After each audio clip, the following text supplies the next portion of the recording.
1월 12일 목요일입니다. 민수기 7장 1절로 11절입니다.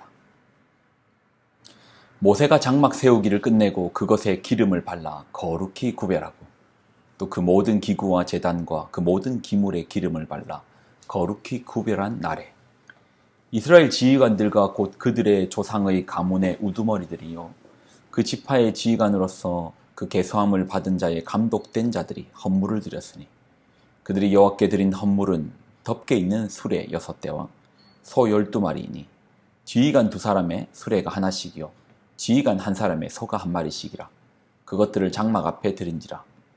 여호와께서 모세에게 말씀하여 이르시되 그것을 그들에게서 받아 레위인에게 주어 각기 직임대로 회막 봉사에 쓰게 할지니라. 모세가 수레와 소를 받아 레위인에게 주었으니 곧 게르손 자손들에게는 그들의 직임대로 수레 2과 소 4마리를 주었고 무라리 자손들에게는 그들의 직임대로 수레 4과 소 8마리를 주고 제사장 아론의 아들 이다말에게 감독하게 하였으나 고앗 자손에게는 주지 아니하였으니 그들의 성소의 직임은 그 어깨에 매는 일을 하는 까닭이었더라. 제단의 기름을 바르던 날에 지휘관들이 제단의 봉헌을 위하여 헌물을 가져다가 그 헌물을 제단 앞에 드리니라. 여호와께서 모세에게 이르시기를 지휘관들은 하루 1사람씩 제단의 봉헌물을 드릴지니라 하셨더라.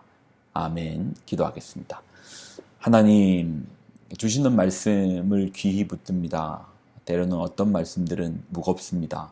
무거울지라도 그 무게감을, 말씀이 주는 무게감을 버티어 살아내게 하여 주옵소서.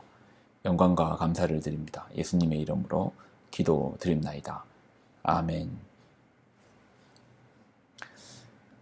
민수기 7장입니다. 이제 먼저 알 것은 본문이 시간 순서는 아닙니다. 보통 우리가 1장과 2장과 3장과 4장과 5장, 6장으로 넘어갈 때 시간 순서대로 이렇게 넘어간다라고 보통 생각하고 보통의 글들이 그렇게 쓰입니다. 그러나 오늘 7장은 보면 1장에 1절에 장막을 세우고 기름을 발라 하나님 앞에 이제 낙성식이라고 하죠. 하나님 앞에 이제 성막을 이제 올려드리는 시간입니다.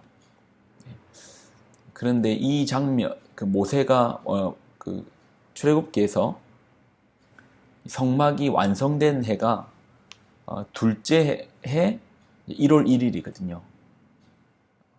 그리고 민수기에 1장에 인구조사를 명할 때가 둘째 해 2월 1일이거든요. 그러니까 한 달 차이가 나는 겁니다. 오늘 7장은 한 달 전에 있었던 사건을 시간 순서가 아닌 배열을 두었습니다. 굳이 시간 순서를 따르지 않는 게 민수기 3장부터 뭐 레위인, 또 6장의 나실인처럼 이제 봉사, 또 구별됨, 또 오늘 같은 경우에는 또 헌물을 드림, 이런 어떤 의미적인 내용이 이게 더 맞는 것 같아요. 제 생각입니다. 아닐 수도 있고요. 예. 성막을 이제 봉헌할 때 각 지파의 감독들이 이제 헌물을 이제 드린 겁니다. 오늘 내용은 이제 그 내용인데요. 무엇을 드렸는가? 수레와 황소를 먼저 리더들이 이제 바치는 거예요. 하나님께 드리는 겁니다. 그리고 내일은 이제 지파별로 또 드리는 내용들이 나오거든요. 수레는 요즘 같으면 이제 자동차죠. 황소는 이제 엔진이죠. 수레와 황소는 뭐 최신식 자동차에 해당되겠죠. 귀한 것을 드렸다는 겁니다. 여기서 이제 헌물, 우리가 이제 헌물을 드린다 할 때 이 헌물이 고르반, 들어보셨죠? 고르반이라는 단어입니다.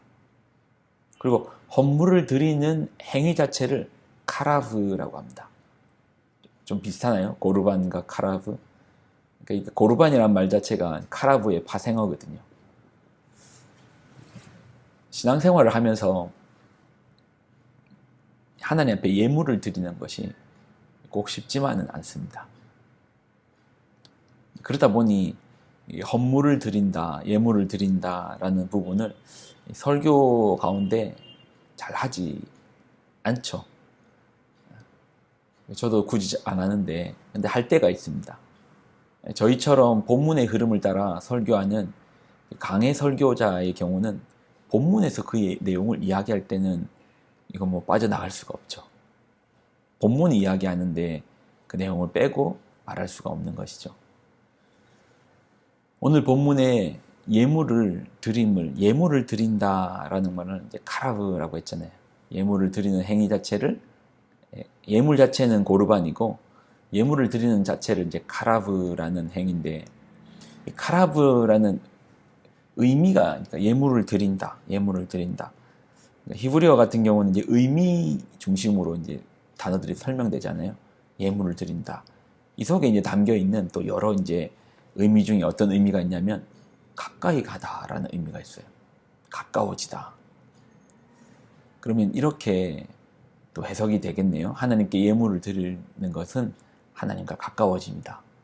하나님께 예물을 드리는 것은 또 하나님께 가까이 나아갑니다.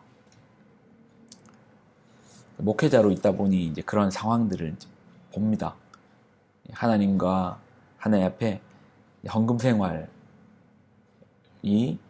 누군가에게는 시험이 되기도 하고 누군가에게는 하나님과 더 가까워지는 그런 기회가 되기도 합니다. 시험이자 기회이기도 합니다.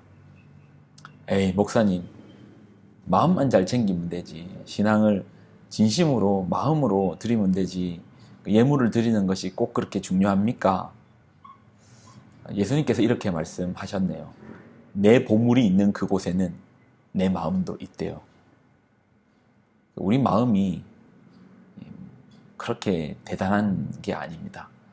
우리가 귀하게 여기는 것들이 있는 곳에 우리 마음이 있답니다. 우리 마음은 우리 보물이 있는 곳에 가까이 있는데 그 귀한 것을 하나님 앞에 드리면 마음도 그리로 가까이 가더라고요. 그렇지 않던가요? 11조를 어려워하는 성도들을 보죠. 두 가지 경우가 생기더라고요. 너무 상황이 어려워서 못하시는 분 있더라고요. 근데 또 반대로 너무 잘 돼도 너무 큰 돈을 벌어도 못하더라고요. 그러다 보니 기도할 때 하나님, 우리 성도들 너무 가난하게도 마옵시고 또 11조가 부담될 만큼 너무 부하게도 마옵소서. 하나님 앞에 물질을 드리는 것이 두 가지 면이 있거든요. 기회가 되기도 하지만 시험이 될 때도 있습니다. 사랑하는 성도 여러분, 뭐 다 아시겠지만 우리 교회에 헌금이 많다고 저에게 봉급이 더 많아지고 적다고 적어지지 않더라고요. 그러니 오해는 마십시오. 다만 저는 여러분이 하나님과 더 가까워지는 길이 이 부분이라고 생각합니다. 그래서 감히 말하는 것이죠. 하나님 앞에 물질을 드린다 결코 쉽지가 않습니다. 결단이 필요하죠. 왜요? 아깝잖아요. 소중한 거잖아요. 물질을 통해서 얼마나 편리한 것들이 많습니까? 유용한 것도 많고 저도 마찬가지더라고요. 아까울 때가 많더라고요.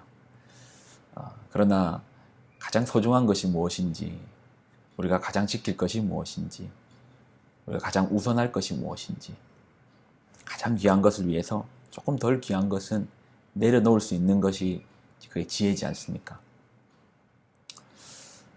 우리 인생에 가장 귀한 것이 하나님이라는 분명한 고백이 있다면 물질이 시험으로 끝나진 않을 겁니다. 물질을 통해서 하나님 앞에 기회로서 또 나아가실 수 있을 겁니다. 함께 기도하겠습니다. 하나님, 오늘 주시는 말씀은 무겁습니다. 물질의 부분은 우리가 그 크기가, 우리 마음의 크기가 큰 만큼 무겁기도 합니다. 그러나 하나님, 말씀의 무게를 더 귀히 여기고 말씀의 무게를 더 무겁게 여겨 세상 것보다 하나님의 나라를 더 크게 보는 지혜를 허락하여 주옵소서. 주신 말씀 감사합니다. 영광드립니다. 예수님의 이름으로 기도드립나이다. 아멘.